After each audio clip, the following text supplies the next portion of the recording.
Good afternoon, everyone. The Republican Congress began with the extremists holding the narrowest majority of any party since the Great Depression in 1930. And later on today, as a result of the victory by Christian Menifee, who we congratulate on this significant accomplishment, that narrow Republican majority will get even narrower. And the question for Republicans will continue to be, are you going to double and triple down on your extremism, which is getting you nowhere with the American people? Or try to find a bipartisan path forward to actually address the issues that matter when it comes to making life better for everyday Americans? House Democrats are going to continue to fight hard to lower the high cost of living, to fix our broken health care system, and to clean up corruption everywhere that it is found in this town. Republican policies on the economy have been a failure. Republican policies on health care have been a failure. And Republican policies on immigration enforcement have been a complete and total failure. Taxpayer dollars should not be spent to brutalize and kill American citizens. Taxpayer dollars should be spent to make life more affordable for everyday Americans, something that Republicans have refused to do from the very beginning of Donald Trump being sworn into office last January. Donald Trump and Republicans promised that they were going to lower the high cost of living in the United States of America on day one. That's what they promised. They lied to the American people. Costs haven't gone down, costs have gone up across the board. Housing costs out of control, grocery costs out of control, utility bills out of control, child care costs out of control, and health care costs out of control. Republicans have refused to extend the Affordable Care Act tax credits in the Senate. And as a result, tens of millions of Americans are now experiencing dramatically increased health insurance premiums. In some cases, the monthly costs have increased by $1,000 or $2,000 per month. That is completely and totally unacceptable. Brought to you by the Republican Party. At the same time, it's Republicans, led by Donald Trump, who in their one big ugly bill enacted the largest cut to Medicaid in American history. They literally have ripped health care away from more than 14 million Americans. And as a result of their policies, hospitals, nursing homes, and community-based health clinics are closing all across America. In that one big ugly bill, they also cut SNAP by $186 billion, the largest cut to nutritional assistance in American history. The extremists, they literally snatched food out of the mouths of hungry children, seniors, and veterans. And why did they do all of that? For at least two reasons.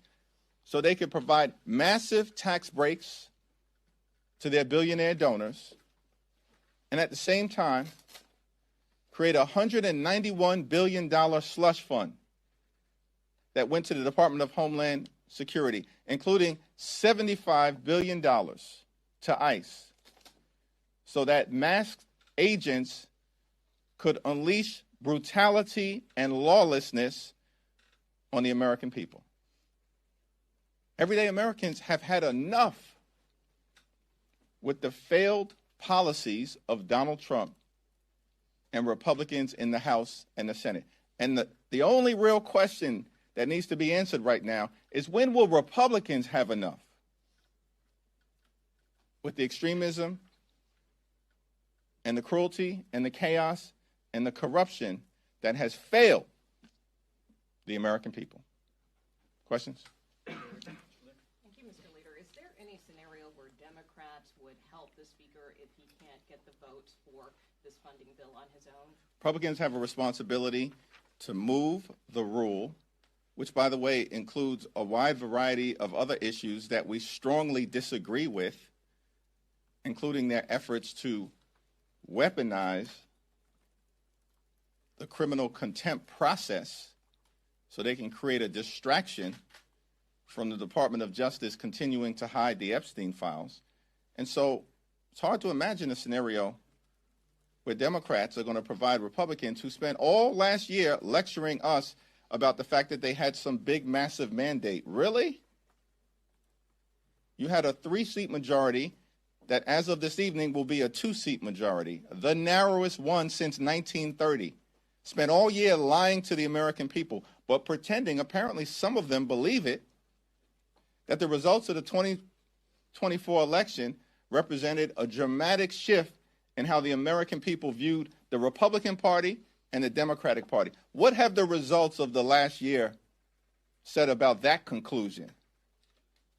What have the results of Saturday night, deep in the heart of Texas, said about the Republican conclusion? That somehow we were in the midst of some dramatic MAGA makeover. It was a lie then, it's a lie today, and it certainly will be proven to be a lie in November. Thank you, Mr. Leader.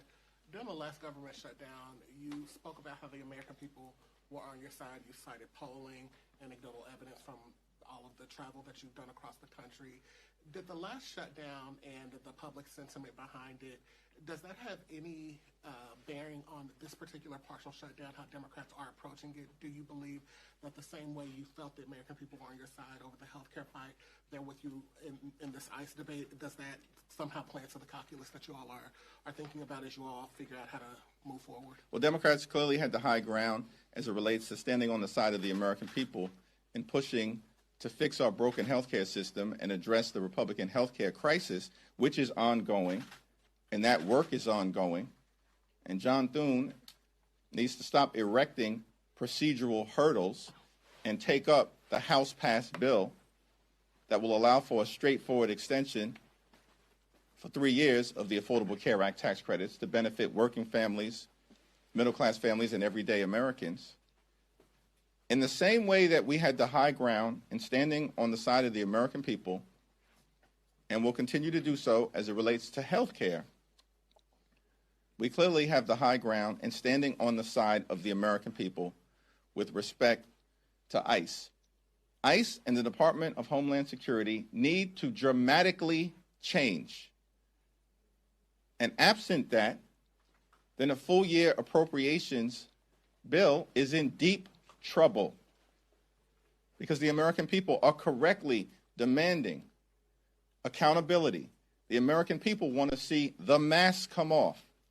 The American people want to see body cameras turned on and mandated. The American people want to see judicial warrants before ICE or DHS officers can storm homes, harass people violently on the streets of America, or rip people out of their cars. The American people want to see independent investigations so that if ICE or DHS officers break the law, they are held accountable. This concept of absolute immunity is absolute absurdity because the American people know that if you break the law in the United States of America, you should be held accountable. Nobody is above the law. ICE officers should be held to the same standards as every other member of law enforcement in the country who put their lives on the line for us, law enforcement officers, police officers at home in New York and across the country. And ICE needs to be reined in. They're out of control. They need to be brought to heel so that there is a level of accountability and professionalism that the American people are demanding. Those are just a few of the issues that are absolute must-haves in advance of the Congress taking up a full year appropriations bill as it relates to DHS funding.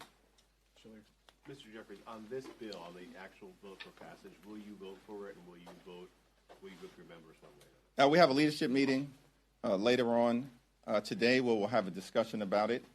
We had a caucus meeting yesterday. There was a diversity of perspectives about how to move forward on this particular bill, but it's the 5 bipartisan bills where there's strong Democratic support, and of course, a variety of perspectives as it relates to the 2-week continuing resolution, the 2-week funding freeze related to DHS. So we'll continue those conversations in the leadership meeting today at 5:15.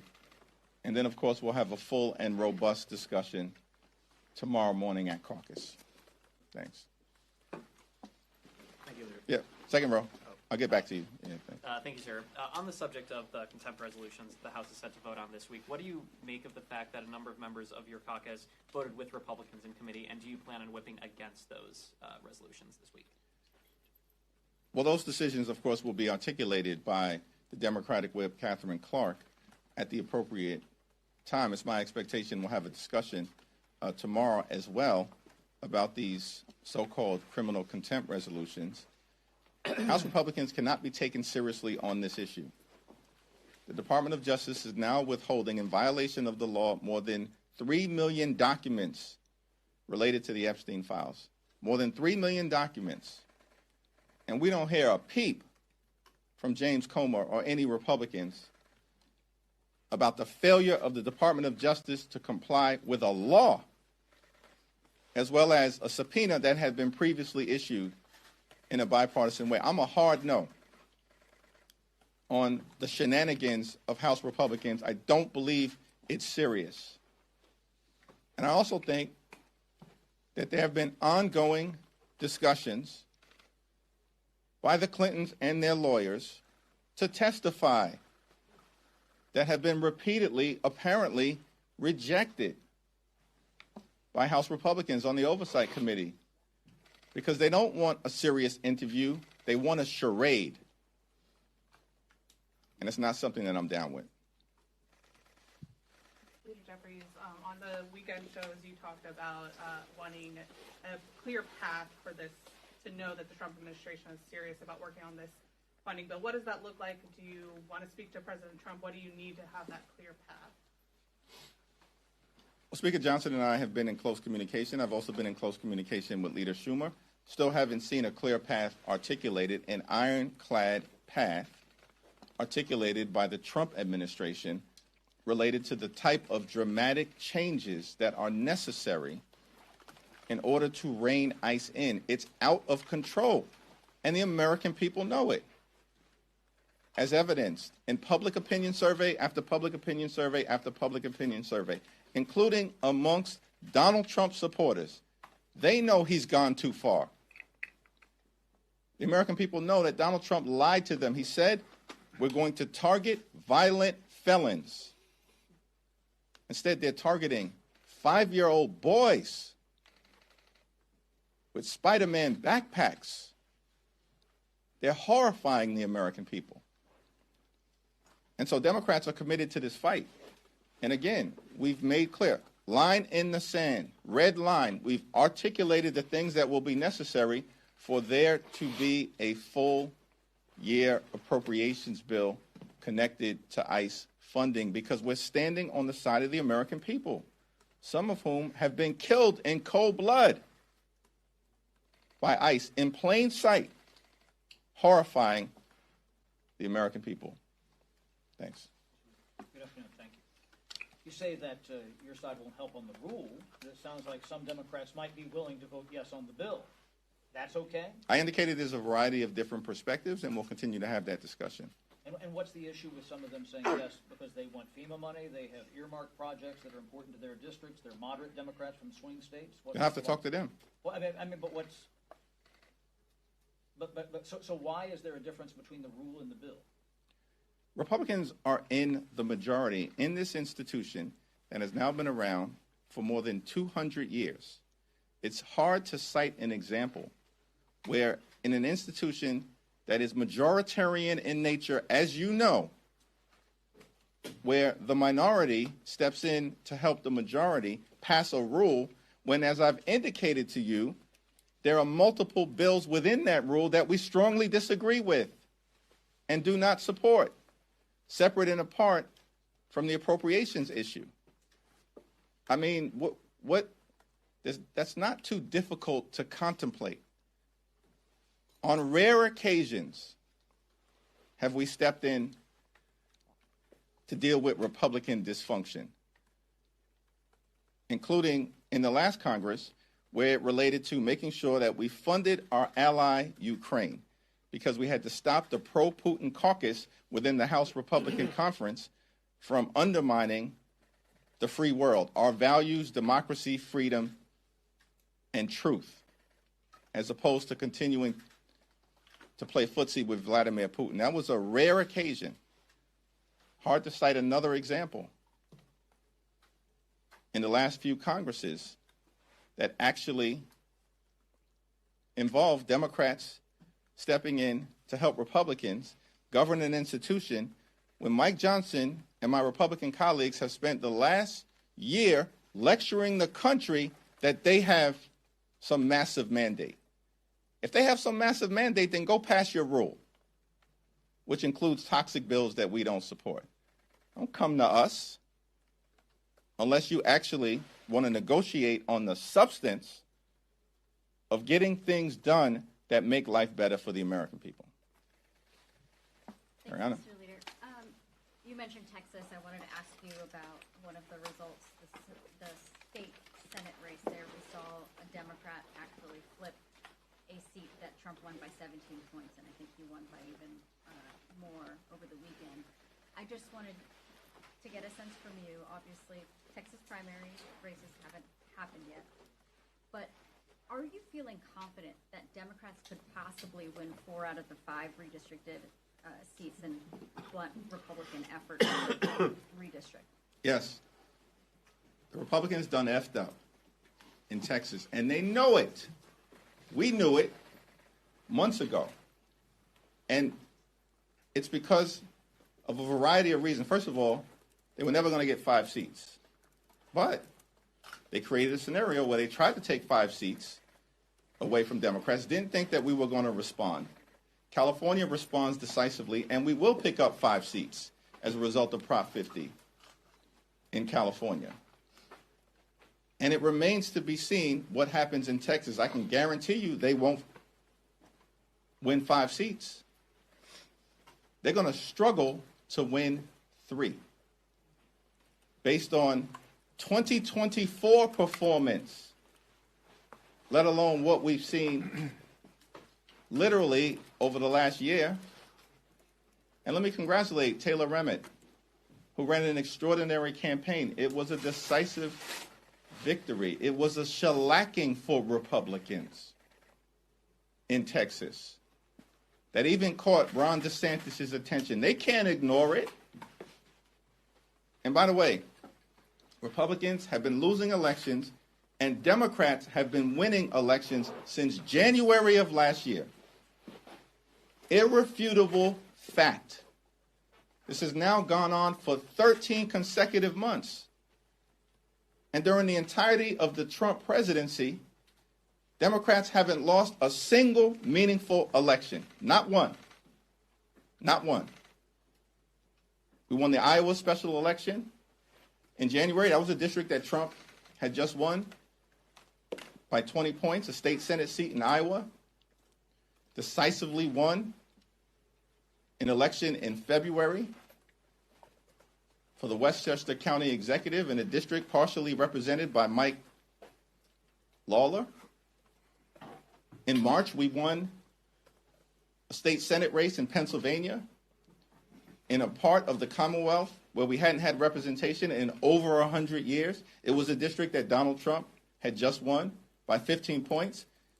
In April of last year, we won a special election in the Wisconsin State Supreme Court contest by over 11 points in a state that Donald Trump had just won, where Elon Musk spent over $25 million.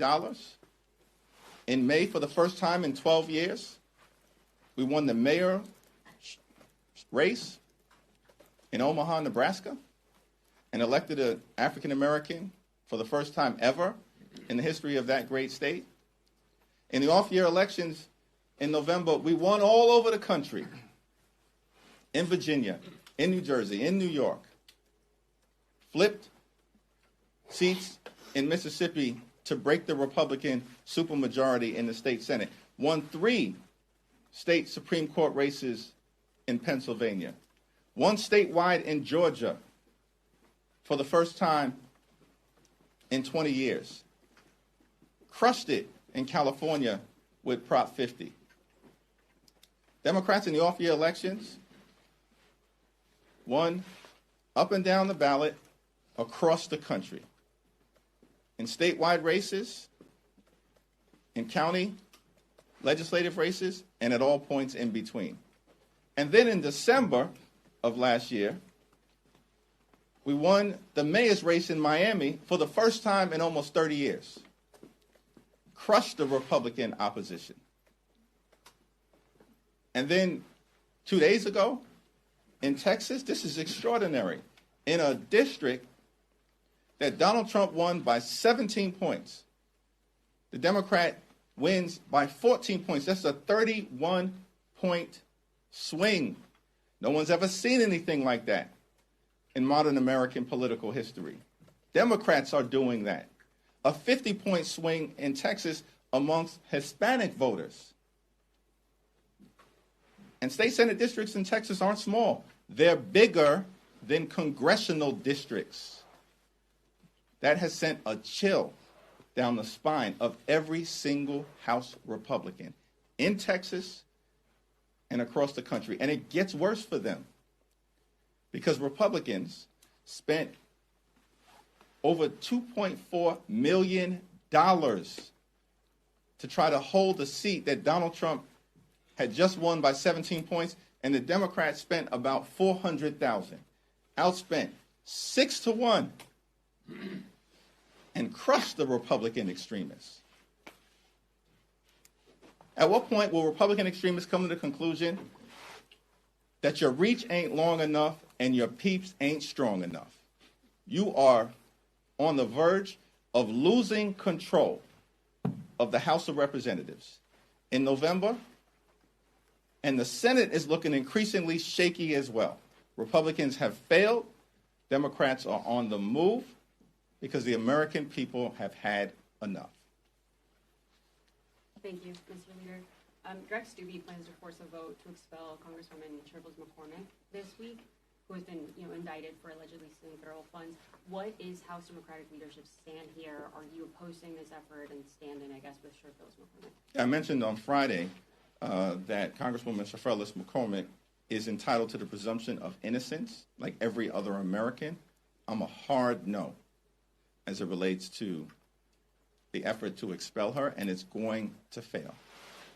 Thanks. Thank you. If House Republicans add the SAVE Act to this latest funding package, are Democrats prepared for a prolonged government shutdown if this is included? Well, the SAVE Act is dead on arrival. It's not going anywhere in the Senate. And the Republicans have failed on the issue of immigration enforcement. These people are desperate. They've lost their advantage on every single issue that they thought was going to be part of some permanent realignment. How was it possible that they actually convinced people that there was some permanent realignment when they haven't won a race in 13 months? It's confusing to me. Their policies have failed completely. Donald Trump is deeply unpopular. Democrats have been up in the generic ballot for months. And everybody understands if the election were held today, they're going down in flames on the other side. Because Democrats are the only group of people actually focused not on partisan bills like the SAVE Act, so-called SAVE Act, but on actually making life better for the American people, driving down the high cost of living, fixing our broken healthcare system, cleaning up corruption, making it clear here in America, our view, you work hard, you play by the rules, as hundreds of millions of Americans do, you should be able to live an affordable life, a comfortable life, live the good life. That's what Democrats are fighting hard to bring about. Good paying job, good housing, good health care, good education for your children, and a good retirement. Thank you, everyone. Thank you.